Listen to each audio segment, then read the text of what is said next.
જલસા છે કા ગોગડી, નવા નવા કપડા કેવી જલસા કરે છે લંગુ. એ વાત હાશી હો તારી સોડેલ, બધું રંધાઈ ગયું. શિબરી માસી રોટલા બહુ સારા બનાવ્યા હો તમે, સુલે જોરદાર રોટલા બનાવ્યા, બધા એક હરખા હો. પણ તમારા હાથમાં છે તો જાદુ હો શિબરી માસી.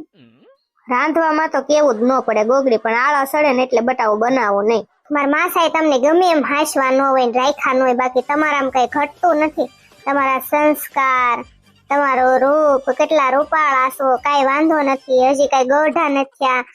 60 વર્ષના છે ને તોય તમે 20 વર્ષના લાગો શિબરી માસી. હવે હાલતી થા ને કરી એક લાફો સડાઈ દે હમણાં. હું મારા કઈ 60 વર્ષ ની જ છે, હજી મારા થયા હશે 26 વર્ષ. શિબરી માસી તો ગોઢું જ નથી થાવ ગોગડી ભાભી. ઈ વાત હાશી લંગુબેન તમારી. એની ઉંમરની વાત કરવી ને એટલે શિબરી માસી નું મગજ સટકી અને નાનું નાનું રહેવું છે. પણ શિબરી માસી છોકરા નથી ને તો ગોઢા જ નથી થતા. હા ઈ વાત હાશી હો, શિબરી માસી ગઢા લાગતા નથી. જમવા બેસે હાલો. ભાઈ ને પપ્પા ને બધા આવે પછી બેહે જીણીઓ ભાઈ. ઝોંગા ને ફોન કર, સુડે જમવા આવે તો ફોન ઉપાડે તો થાય. ઉપાડ્યો તો ખરા. હાલો ખાવા નથી આવવું, ખાઈ લ્યો હાલો. હા કીધું તું તમને, આખા રીંગણા શાક, રોટલા, માટલાની છાશ, ભરેલા મરચા અને દૂધ ભેંસનું. હાલો ખાવા. હા તે વાંધો નહીં, તૈયાર થઈ ગયું છે, હટ આવજો હો. શિબરી માસી આવે જ છે 5 થી 10 મિનિટમાં. મારા પાછો ડોશમાં ફોન આવ્યો. ડોશમાં મરો બોલો. હા કાઈ નહીં, રાંધીને બેઠા છીએ. હા રાત નો વાળો કાઈ નહીં, જો મસ્ત મસ્ત રોટલા બનાવ્યા છે શિબરી માસીએ. પછી મેન સુડેલે આખા રીંગણાનું શાક બનાવ્યું છે. લંગુબેને ભરેલા મરચા તળ્યા છે. શિબરી માસીએ છાશ ફેરી છે. ભેંસનું દૂધ છે અને આવું મસ્ત મજાનું જમવાનું છે. હાલો ગળસવા. જમવાનું ફમવાનું ઈ તો બધું બરોબર છે, પણ મારે અહીંયા બાંધવાનું થઈ ગયું છે એક ભૂત આરે. અને ઈ ભૂત છે ને, મેં એને છૂટો પાણો માર્યો હતો જયારે હું આ ધરતી ઉપર જન્મ લીધો હતો. અને જયારે મારી આત્મા નહોતી ભટકતી ને હું મરી નહોતી ને, ત્યારે છે ને ભાભાને મેં માર્યો હતો. અને અત્યારે ઈ ભાભો મને ભટકાણો છે, એની આત્મા ભટકે છે કે ડોશી તે મને માર્યો હતો ને તો હું ઈ કે તને પાણો મારીશ ને બદલો લઈશ, એમ કે તારી આત્માને અહીં ભટકવા નહીં દઉં. હું તઈ જેને તેને છૂટા પાણા ને ફાણા મારો છો, હારીના નથી લાગતા. પણ તારો બાપ સાંભળતો ખરી, મારી વાત તો સાંભળ તું. આ મરો બોલો ફાટો મોઢામાંથી. જયારે હું નાની હતી ને 21-22 વર્ષની, ત્યારે મેં એને પાણો માર્યો હતો. અને તે દુનો ઈ અત્યારે બદલો લેવા આવ્યો છે. કપાતરના પેટના ને મુકતા નહીં, મારી મારીને ધોકાઈ નાખો ને પછી ખાવા વી આવો. ઈ તો બધું થઈ ગયું, હવે અમાર સમાધાન થઈ ગયું, તો એને લેતી આવો ખાવા, બરોબર ને? એમ ગોગડી ભાભી કેમ એમ મોઢું કરી ગઈ છો? ડોશીએ મને ચોકાવી દીધી. ચોકાવનારા દેના બધા આમ એવા વાતો હોય ને એની, અને એના ડખ્ખા એવા હોય ને તો તમને લંગુબેન એમ જ થાય કે ઓહો હમણાં હુંય હુંય થાય ને પછી તો સમાધાન થઈ ગયું ને અત્યારે ખાવાય આવે છે. બોલો હું ડોશીને ગળું દબી દે સાસુ લંગુબેન. હાચી વાત છે, ડોશીના લખણ જ એવા ગળું દબી દેવાનું મન થાય. હું તમને બધાને કેદુની કહું છું, ડોશીનું ગળું દબીને ડોશીનું પૂરું કરી નાખો. ડોશીને આ દુનિયામાં રહેવા નથી દેવાની. ડોશીને મારી નાખો, મારી નાખો. ડોશીએ મારી કાંઈ વસ્તુ નથી રહેવા દીધી, કાંઈ એટલે કાંઈ, બધું સોરી ગઈ કપાતર. જે હોય એવું બધું જવા દો. હાલો મારા ગોગડાને ફોન કરું કે જમવા આવે. ગોગડા આવો ને, હવે ભૂખ નથી લાગી તમને? તમે કીધું તું આખા રીંગણાનું શાક ખાવું છે ને રોટલા ખાવા છે ને આમ ખાવું ને તેમ ખાવું, બધું બનાવી નાખ્યું. તો આવો ને હવે મારા જીવ. બસ આવું જ છું 5 મિનિટમાં હો. હમણાં ફોન કર્યો ને તો મને 10 મિનિટનું કીધું હતું, અને પછી 15 મિનિટ પછી મેં તમને કોલ કર્યો ને તો હજી 5 મિનિટનું કહો છો. કેટલી વાર લાગશે? બસ 5 મિનિટમાં આવું જ છું મારી ગોગડી. મારે તારા હાથનું ખાવાની ઉતાવળ છે. શાક મેં બનાવ્યું છે, રોટલા ને એવું બધું શિબરી માસી બનાવ્યું છે.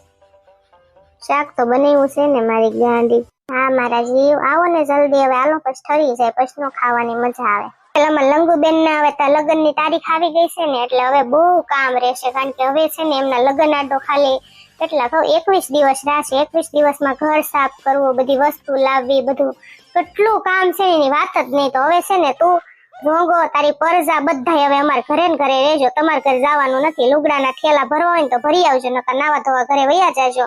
અને હું તો એમ કહું આઈને ને વહી આવજો. હવે તમારે છે ને 21 દિવસ આઈને રહેવાનું છે અમારે ભેગું. મારા ગોગડાએ કીધું છે અને મારા હાહુએ કીધું, શિબરી માસી બધાએ કીધું છે. એટલે તમારે છે ને અહીં વહી આવવાનું છે રહેવા. આ જોંગા ભાઈ આવી ગયા. લ્યો કેમ લુલા લુલા આલો છો? પડી ગયા તા? કાઈ તારો બાપ પડી નતો ગયો, ખાલી ઠેસ વાગી હતી ને તો અંગૂઠામાં દુખે છે. પણ જોઈ ન લઈને ભગવાને આવડી મોટી ડોળા દીધા છે, આંખું દીધી છે ભગવાને.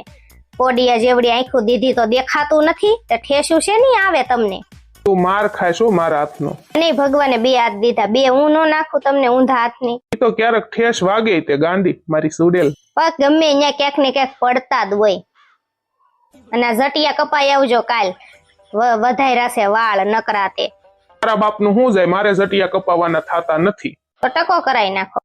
ના રે ના, મારે કાંઈ ટકો કરાવવો નથી. તું મારું નામ લેતી નહીં, આજ મારો મગજ સેટકો છે. હું એક જણા રે બાંધીને આવ્યો છું, એટલે તું સુડેલ મારું નામ લેમાં. હું મારા ભાઈબંધને ફોન કરું ની ફોન ઉપાડતો નથી. મારે એનું કામ છે, થોડાક પૈસાની જરૂર છે. ઉપાડી લે ફોન. છોકરા ક્યાં આપડા? ગોગડીઓની બધા રમતા હશે પરીને બધા હારે. સારું તે હાલો હવે આ બધું હોલમાં કાઢી લેવી જમવાનું, લંગુબેન શિબરી માસી સુડેલ, અને પછી આપણે જમી લેવી. અને આ ઝીણકુડી ક્યાં ગઈ છે? લંગુબેન દેખાતી નથી. એન રૂમમાં હતી, હમણાં હું આટો મારવા ગઈ ને બહાર તો ઓલાને રાખતી હતી. મારા વાલા સબસ્ક્રાઇબર કેમ છો તમે બધા? આગળ વિડીયો જોવાનું ભૂલતા નહીં મારા વાલા ફ્રેન્ડ. Thank you. પૂરમ તમાર શું વાંચે છે? ભાગવત ગીતા વાંચે છે ક્યારું ને હું સાંભળું છું. તુંય સાંભળ પીળકી બેન. હે ભાગવત ગીતા વાંચે? સંભળાય શ્લોક સંભળાય વાલ મને. ઉરમ મેં કીધું તું પીળકી, મેં કીધું તું છે ને ભાગવત ગીતા વાંચ ને બેટા, તો બાળક કેવું સંસ્કારી જન્મે કૃષ્ણ ભગવાન જેવું. એ વાત સાચી હો. ધર્મક્ષેત્ર કુરુક્ષેત્ર સમાવેતા યુયુતસ્વ મામ કા પાંડવા શ્રેવ કિમ કુ વર્ત સંજય. ધૃતરાષ્ટ્ર બોલ્યા, હે સંજય, ધર્મભૂમિ કુરુક્ષેત્રમાં એકઠા થયેલા યુદ્ધના ઈચ્છુક મારા તથા પાંડુના પુત્રોએ શું કર્યું? ભાગવત ગીતા સાંભળીને મજા આવે હો. હજી તો શ્લોક પેલો જ છે, હજી તો ભાગવત ગીતા બાકી જ છે. અમારું બાવલું આવી જશે ને તો ભાગવત ગીતા અમારી ઉરમ વાંચી નાખશે. મને સંભળાવજે હો, તું એકલી નો સાંભળતી ને વાંચતી હો. તમે ઘરે ન હોય તો હું તમને કઈ રીતે સંભળાવું? પણ હું ઘરે હોય ત્યારે તને મને સંભળાવવાનું હો. તો તમને વાંચતા આવડે જ છે ને, તમારે વચાય ને? ના તારા મોઢે સાંભળવાની મજા આવે. હાય ફ્રેન્ડ, કેમ છો? તમારા બધાનું સ્વાગત કરું છું મારી આ યુટ્યુબ ચેનલમાં. અને આજે મેં એટલા માટે વિડીયો બનાવ્યો છે કે હું તમને મારું બિફોર આફ્ટર બતાવી શકું કે મેં કેટલું વજન ઘટાડ્યું છે, પહેલાં મારી સ્કિન કેવી હતી, કે પહેલાં મારું શરીર કેવું હતું, બોડી કેવી હતી. તમે જોઈ શકો છો ફ્રેન્ડ. હમણાં હું તમને મારું બિફોર આફ્ટર બતાવીશ તો તમે સ્ક્રીન ઉપર જોઈ શકો છો. પહેલાં મારી બોડી કેવી હતી, સ્કિન કેવી હતી, અને અત્યારે મારામાં જોરદાર રિઝલ્ટ આવ્યું છે ને. એટલે પછી મેં નક્કી કર્યું કે ના ભાઈ, આ મારું રિઝલ્ટ આવ્યું છે આવું સરસ, તો મારે ઘણા બધા મારા એવા વાલા સબસ્ક્રાઈબર છે તમારી જેવા, જેને વજન વધારે છે, કાંઈ નાની મોટી તકલીફથી પીડાઈ રહ્યા છે. ફ્રેન્ડ, તમારા શરીરમાં કાંઈ પણ નાની મોટી તકલીફ હોય તો હું તમારી જરૂરથી હેલ્પ કરીશ. અને અત્યારે આ જિંદગીમાં કિંમતી હોય ને તો એક આપણું શરીર અને એક આપણો સમય, બાકી કાંઈ કિંમતી નથી. અમે જે પાઠશાળા ચલાવી છે ને ફ્રેન્ડ, સ્વાસ્થ્યની પાઠશાળા, એમાં તમે બેસશો ને તમારા વિચાર બદલાશે, તમારી હેલ્થ સારી થશે. તમે નહીં ધાર્યું હોય ને એવા તમને રિઝલ્ટ મળશે ફ્રેન્ડ. અને અત્યારે આ કળિયુગ છે ને, આ કળિયુગમાં તમે બધા અત્યારે સોશિયલ મીડિયા વાપરતા હશો, ઇન્સ્ટાગ્રામ, ફેસબુક, કેટલી એપ્લિકેશન એવી છે, સ્નેપચેટ. તો એકેય એપ એવી નથી કે તમે તમારા ફેમિલી સાથે બેસીને તમે સાંભળી શકો, જોઈ શકો એમ. અને અમારી જે સ્વાસ્થ્યની પાઠશાળા છે ને ફ્રેન્ડ, તમે આખા ફેમિલી સાથે સાંભળી શકો.